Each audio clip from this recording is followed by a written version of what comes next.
பிரியர்களுக்கும் வணக்கம். நான் உங்க கார்த்திகா. நம்ம சவுத் இந்தியன் ஃபுட்ஸ்லயே இட்லி தனி இடம் இருக்குங்க. நம்ம 90% பீப்புள்ஸ் காலையிலயும் சரி நைட்டும் சரி இட்லி தான் டிஃபனா எடுத்துக்கிறாங்க.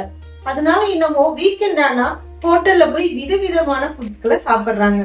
ஹோட்டல்ஸ்லயும் நம்ம மகிழ்விக்கிற வரையில இருக்கிற டிஷ்லயே விதவிதமான வெரைட்டியை செஞ்சு நம்மளையும் மகிழ்விக்கிறாங்க. அந்த மாதிரி ஸ்ட்ரீட் ஃபுட்ல இருந்து பெரிய பெரிய ஹோட்டல்ஸ் வரைக்கும் கிடைக்கிற முட்டை கொத்து இட்லி தான் நம்ம வீடியோல பார்க்க போறோம். யூஸ்வலா நம்ம வீட்டுல எல்லாம் இட்லி மிஞ்சி போனா என்னங்க பண்ணுவோம்? சூரிய வம்சம் தேவயானி மாதிரி இட்லி உதுத்து போட்டு உப்புமா செஞ்சு எல்லாத்துக்கும் கொடுத்துருவோம். ஆனா இந்த மாதிரி டிஃப்ரெண்டான முட்டை கொத்து இட்லி செஞ்சு கொடுத்து பாருங்க, எல்லாரும் விரும்பி சாப்பிடுவாங்க. தட்டு காலி ஆயிடும். அந்த மாதிரி ஸ்பெஷலான முட்டை கொத்து இட்லி எப்படி செய்யணும் பார்க்கலாம் வாங்க. முட்டை கொத்து இட்லி செய்யறதுக்கு 5 இட்லி நான் அவிச்சு உதுத்து ரெடியா வச்சிருக்கேன். கடாயை அடுப்புல வச்சு கொஞ்சமா எண்ணெய் சேர்த்துக்கிறேன். எண்ணெய் சூடானதும் சோம்பு, 2 பச்சை மிளகாய், கொஞ்சம் கறி லீஃப் இதை சேர்த்து தாளிச்சுக்கலாம். யூஸ்வலா நம்ம இட்லி உப்புமா செஞ்சு நம்ம போர் அடிச்சு போயிருப்போம். இந்த மாதிரி டிஃப்ரெண்டான டிஷ் செய்யும்போது நமக்குமே ஒரு இன்ட்ரெஸ்டா இருக்கும், எப்படி வரும் அப்படின்ட்டு.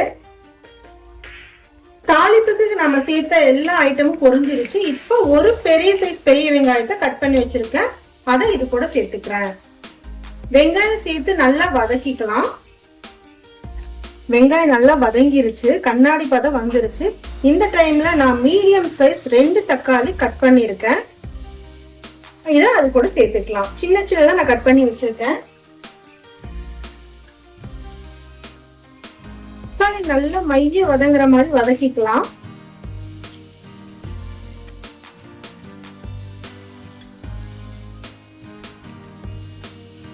தக்காளி நல்லா மசிஞ்சிருச்சு. இப்போ நான் 1/2 டீஸ்பூன் மிளகாய் தூள், 1/2 டீஸ்பூன் மஞ்சள் தூள், 1 டீஸ்பூன் கரம் மசாலா, 1 டீஸ்பூன் மல்லித்தூள், டிஷ்க்கு தேவையான அளவு உப்பு சேர்த்துக்கலாம். உப்பு சேர்த்து இந்த மசாலாவோட பச்சை வாசனை போற அளவுக்கு வதக்கிக்கலாம். மசாலாவோட பச்சை வாசனை போய் எண்ணெய் நல்லா பிரிஞ்சு வந்துருச்சு. இந்த டைம்ல நான் 3 முட்டை எடுத்து வச்சிருக்கேன், அதை ஒன்னொன்னா உடைச்சு இது கூட சேர்த்துக்கலாம்.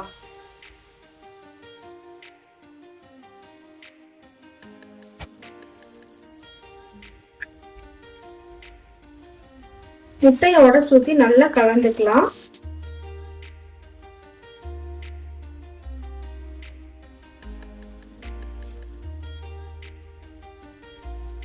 முட்டை நல்லா வதங்கிடுச்சு. இப்ப நாம உருட்டு வச்சு இட்லி எல்லாம் சேர்த்துக்கலாம்.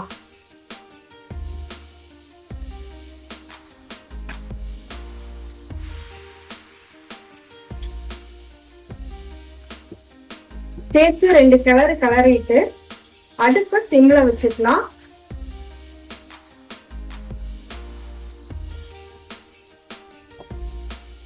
கரண்டி வச்சு நல்லா கிளறி விட்டாச்சு.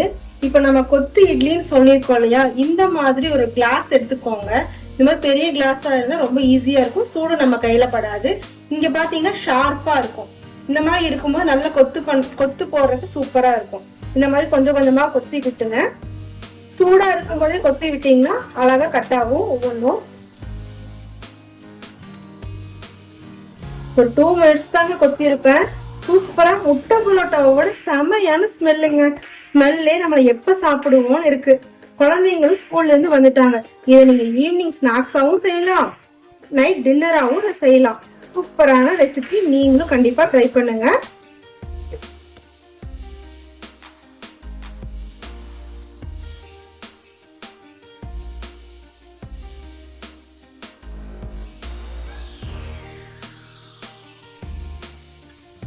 நம்ம மைதா வச்சு கொத்து புரோட்டா சாப்பிட்ருப்போம். அந்த மைதாவால் நம்ம உடம்புக்கு எந்த சத்தும் இல்லைங்க. இந்த மாதிரி டிஃப்ரெண்டா நம்ம எப்பவும் சாப்பிட்ற இட்லி வச்சு முட்டை கொத்து இட்லி செஞ்சு கொடுங்க, உங்க குழந்தைங்க ரொம்ப விரும்பி சாப்பிடுவாங்க. நம்ம சேனல் நிறைய பேர் சப்ஸ்கிரைப் பண்ணாம பார்த்துட்டு இருக்கீங்க. சப்ஸ்கிரைப் பண்ணி எங்களுக்கு சப்போர்ட் பண்ணுங்க. தேங்க்ஸ் ஃபார் வாட்சிங்.